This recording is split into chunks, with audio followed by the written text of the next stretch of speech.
जय माता दी, जय सिया राम। क्यों मिला सरयू नदी को श्राप? सरयू नदी भगवान विष्णु के नेत्रों से प्रकट हुई थी। सरयू नदी भगवान राम की प्रिय नदी थी। हिंदू धर्म में नदी में स्नान करने को काफ़ी शुभ माना जाता है। ऐसा कहा जाता है कि जब आप किसी पवित्र नदी में स्नान करते हैं तो इससे आपके पाप धुल जाते हैं और आपको पुण्य फल की प्राप्ति होती है। इनमें सबसे पहले नंबर पर गंगा का नाम आता है। वहीं आपने सरयू नदी का नाम भी सुना होगा, जिसे घाघरा के नाम से भी जाना जाता है। यह नदी उत्तर प्रदेश के अयोध्या से होकर बहती है।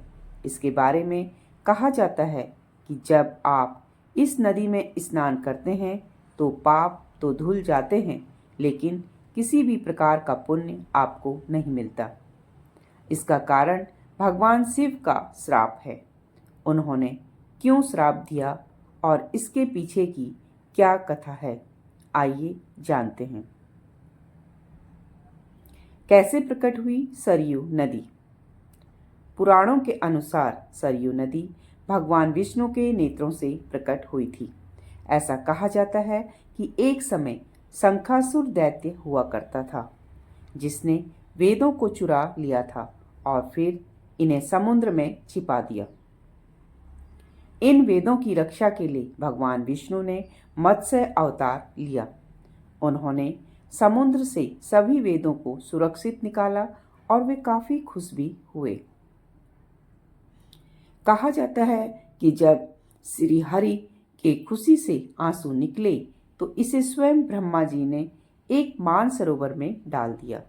कथा के अनुसार इस सरोवर से महापराक्रमी वैवस्वत महाराज ने एक बाण के प्रहार से धरती के बाहर निकाला था, जिसे सरयू नदी कहा जाता है। सरयू नदी को क्यों मिला श्राप? पौराणिक कथाओं के अनुसार सरयू नदी भगवान राम की प्रिय नदी थी और उन्होंने इसी नदी में समाधि ली थी। चूंकि भगवान राम ने इस नदी में अपनी लीला का अंत किया, इसलिए भगवान शिव सरयू से काफी नाराज हुए। उन्होंने क्रोध में सरयू नदी को श्राप दिया कि तुम्हारा जल कभी भी पूजा पाठ या शुभ कार्यों में उपयोग नहीं किया जाएगा। यही कारण है कि आज भी सरयू नदी का जल किसी मंदिर में नहीं लाया जाता और न ही पूजा में उपयोग किया जाता है।